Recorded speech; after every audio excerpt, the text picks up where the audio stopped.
नमस्कार और स्वागत है आपका राशि रहस्य में, जहां खुलेंगे आपके भविष्य के राज। हर ग्रह, हर नक्षत्र और हर राशि के पीछे छुपा है एक गहरा रहस्य। हम आपको देंगे आपकी कुंडली से जुड़ी सटीक जानकारी, सरल उपाय और ब्रह्मांड की भाषा को समझने की कुंजी। तो चलिए राशियों की चाल और उनके असर को समझते हैं। सिर्फ यहाँ आज हम बात करेंगे सिंह राशि वालों का जून माह के राशिफल के बारे में कि कैसा रहेगा सिंह राशि के जातकों के लिए जून का महीना। मासिक राशिफल 2025 के अनुसार ये महीना आपके लिए कई मामलों में अनुकूल रहने की संभावना दिखाई दे रही है। पूरे महीने आपकी राशि में केतु महाराज विराजमान रहकर आपको अपने तक सीमित बनाएंगे। आप गहन चिंताओं में और गहन सोच में रहेंगे। लोगों को आपकी बातें समझ में नहीं आएंगी, लेकिन आप किसी का बुरा नहीं करेंगे। स्वभाव में कुछ क्रोध रहेगा, क्योंकि मंगल महीने की शुरुआत में द्वादश भाव में और प्रथम सप्ताह में आपकी ही राशि में प्रवेश कर जाएंगे। सूर्य और बुध दशम भाव में विराजमान रहकर आपको कार्यक्षेत्र में अच्छी सफलता प्रदान करेंगे और उसके बाद एकादश भाव में जाकर आपकी आमदनी को बढ़ाएंगे। व्यापार करने वाले जातकों को शॉर्टकट अपनाने से बचना चाहिए और अपने व्यापार को सही नीतिगत मुद्दों के आधार पर आगे बढ़ाने के लिए प्रयास करते रहना चाहिए। इससे आपके व्यापार में अच्छी सफलता मिल सकती है। आर्थिक तौर पर उतार चढ़ाव की स्थितियां इस महीने रहने वाली है।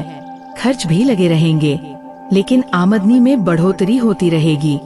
विशेषकर महीने के उत्तरार्ध में अच्छी आमदनी देखने को मिल सकती है। प्रेम संबंधों के लिए ये महीना अनुकूल रहेगा। बृहस्पति महाराज की कृपा प्रेमी युगल को प्राप्त होगी। वैवाहिक संबंधों में भी उतार चढ़ाव के बावजूद बृहस्पति महाराज की कृपा से रिश्ते चलते रहने की स्थिति बनी रहेगी। विद्यार्थियों के लिए ये महीना अच्छा है।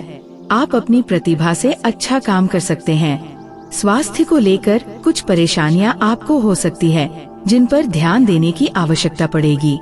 विदेश जाने की संभावना महीने के पूर्वार्ध में अच्छी रहेगी। करियर के दृष्टिकोण से ये महीना अच्छा रहने की संभावना है। दशम भाव में महीने की शुरुआत में सूर्य और बुध मिलकर बुधादित्य योग बनाएंगे, जो आपको नौकरी में अच्छी स्थिति प्रदान करेंगे। आप अपनी बुद्धिमानी और अपनी दक्षता का परिचय समय समय पर देते रहेंगे, जिससे कार्यक्षेत्र में आपकी जड़ें मजबूत होंगी। 6 तारीख को बुध महाराज एकादश भाव में प्रवेश करेंगे, जहां पूरे महीने बृहस्पति महाराज विराजमान रहने वाले हैं। इससे आपकी स्थिति प्रबल होगी और आपको वरिष्ठ अधिकारियों का सहयोग मिलेगा। 15 तारीख से सूर्य महाराज भी एकादश भाव में चले जाएंगे, जिससे सरकारी क्षेत्र में काम कर रहे लोगों को विशेष लाभ मिलने के योग बनेंगे। 6ठे भाव के स्वामी शनि महाराज पूरे महीने अष्टम भाव में विराजमान रहेंगे।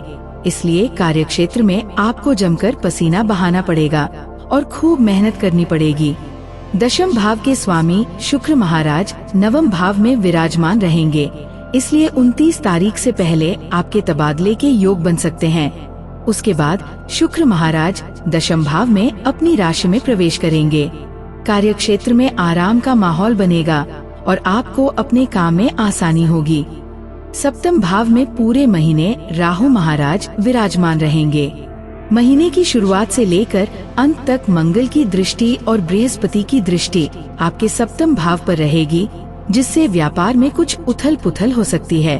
आपको शॉर्टकट अपनाने से बचना चाहिए। नीति पर चलकर अपने व्यापार को आगे बढ़ाएंगे तो बृहस्पति महाराज की कृपा से आपके व्यापार में अच्छी उन्नति देखने को मिल सकती है। यदि आपकी आर्थिक स्थिति को देखा जाए तो महीने की शुरुआत आपके लिए मध्यम रहेगी। एकादश भाव में पूरे महीने बृहस्पति महाराज विराजमान रहकर आपकी आमदनी को बढ़ाए रखेंगे। आपको एक से ज्यादा माध्यमों से धन प्राप्ति के योग बनेंगे, जिससे आपकी आर्थिक स्थिति दिन प्रतिदिन सुधरेगी। लेकिन महीने की शुरुआत में मंगल महाराज द्वादश भाव में विराजमान रहेंगे और पूरे महीने शनि महाराज अष्टम भाव में विराजमान रहेंगे, जिससे आमदनी में उतार चढ़ाव बने रहेंगे, क्योंकि खर्च बढ़ते रहेंगे। अचानक से कुछ खर्च आपको करने पड़ेंगे, जिससे आर्थिक समस्याएं सामने आ सकती हैं। लेकिन 6 तारीख से बुध महाराज आपके एकादश भाव में प्रवेश करके आपकी आमदनी को बढ़ाएंगे। व्यापार से भी आमदनी के योग बनेंगे और नौकरी करने वालों को भी तनख्वाह में वृद्धि की सौगात मिल सकती है। इसी दौरान 7 तारीख को मंगल आपकी राशि में प्रवेश कर जाएंगे, जिससे आपके खर्चों में कमी आने लगेगी। एक तरफ खर्चों में कमी आएगी, दूसरी तरफ आपकी आमदनी बढ़ेगी तो आपकी आर्थिक स्थिति अच्छी होने लगेगी।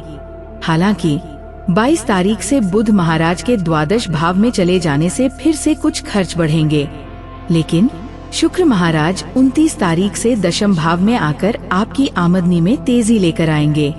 आपको संपत्ति संबंधित मामलों में भी अच्छी सफलता प्राप्त हो सकती है। यदि आपने शिक्षा अथवा सरकारी क्षेत्र के शेयरों में निवेश किया हुआ है तो आपको इस दौरान अच्छा प्रतिफल प्राप्त हो सकता है। जून मासिक राशिफल 2025 के अनुसार ये महीना स्वास्थ्य के दृष्टिकोण से उतार चढ़ाव से भरा रहने की संभावना है। पूरे महीने आपकी राशि में केतु महाराज विराजमान रहेंगे, जो स्वास्थ्य को कमजोर बना सकते हैं। इसके अतिरिक्त महीने की शुरुआत में मंगल महाराज आपके द्वादश भाव में अपनी नीच राशि कर्क में होंगे, जो वाहन चलाते समय सावधानी बरतने के लिए आपको चेतावनी देते हैं, क्योंकि ऐसा न करने पर वाहन दुर्घटना की स्थिति बन सकती है। आपको अनियमित रक्तचाप का सामना भी करना पड़ सकता है और नेत्रों में समस्या हो सकती है। अष्टम भाव में शनि महाराज की उपस्थिति भी स्वास्थ्य में कमी का इशारा करती है, इसलिए आपको इस महीने अपने स्वास्थ्य पर विशेष ध्यान देने की आवश्यकता पड़ेगी। 22 तारीख से बुध महाराज आपके द्वादश भाव में आ जाएंगे और उससे पहले 7 तारीख को मंगल महाराज आपकी राशि में आकर केतु से युति करेंगे और मंगल केतु अंगारक दोष बनाएंगे, जो आपके अंदर क्रोध बढ़ाएंगे। रक्त में अशुद्धि या रक्त संबंधी समस्याएं या किसी प्रकार का त्वचा संक्रमण भी आपको परेशान कर सकता है, इसलिए इस महीने आपको अपने स्वास्थ्य पर विशेष ध्यान देने की आवश्यकता पड़ेगी। विशेष रूप से दूसरे सप्ताह से स्वास्थ्य संबंधित समस्याओं के प्रति सावधानी बनाए रखें और आवश्यक होने पर तत्काल चिकित्सक से संपर्क करें। यदि आपके प्रेम संबंधों की बात करें तो आपके लिए महीना बहुत अच्छा रहेगा। जून मासिक राशिफल 2025 के अनुसार पंचम भाव के स्वामी बृहस्पति महाराज एकादश भाव में पूरे महीने बैठकर आपके पंचम भाव को देखेंगे, जिससे आपका प्रेम में प्रगाढ़ता आएगी और आप एक दूसरे को परिपक्व प्रेमी प्रेमिका के रूप में पहचाने सकेंगे। आपके रिश्ते में अपनापन बढ़ेगा, आप एक दूसरे को तवज्जो देंगे। आप अपने प्रियतम को यदि विवाह के लिए प्रस्ताव देंगे तो उसमें भी स्वीकृति मिल सकती है, जिससे आपके प्रेम विवाह के योग भी बन सकते हैं।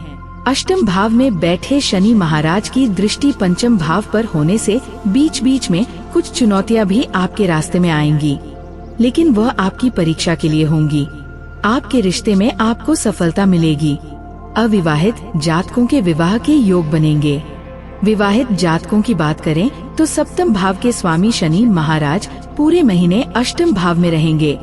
राहु महाराज सप्तम भाव में रहेंगे और मंगल महाराज की दृष्टि प्रथम सप्ताह में द्वादश भाव से और उसके बाद प्रथम भाव से आपके सप्तम भाव पर रहेगी, जिससे आपस में तनातनी लड़ाई झगड़े की स्थितियां बनती रहेंगी।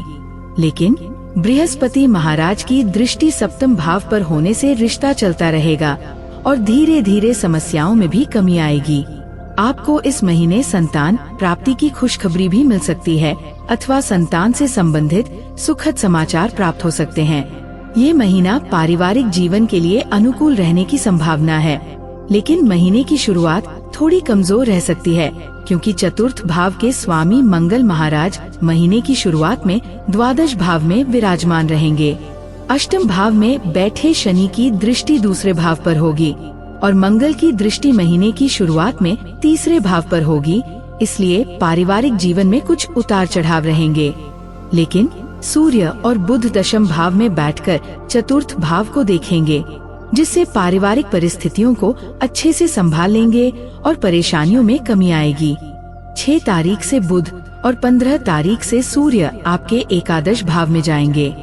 7 तारीख से मंगल महाराज आपकी ही राशि में प्रवेश कर जाएंगे और आपकी राशि में बैठे केतु से युति करते हुए अंगारक योग बनाएंगे, जिससे आपके क्रोध में बढ़ोतरी हो सकती है। इसलिए आपको पारिवारिक गतिविधियों में सोच समझकर बोलना और शामिल होना चाहिए, नहीं तो मुद्दा और बिगड़ सकता है और परिवार में क्लेश की स्थिति उत्पन्न हो सकती है।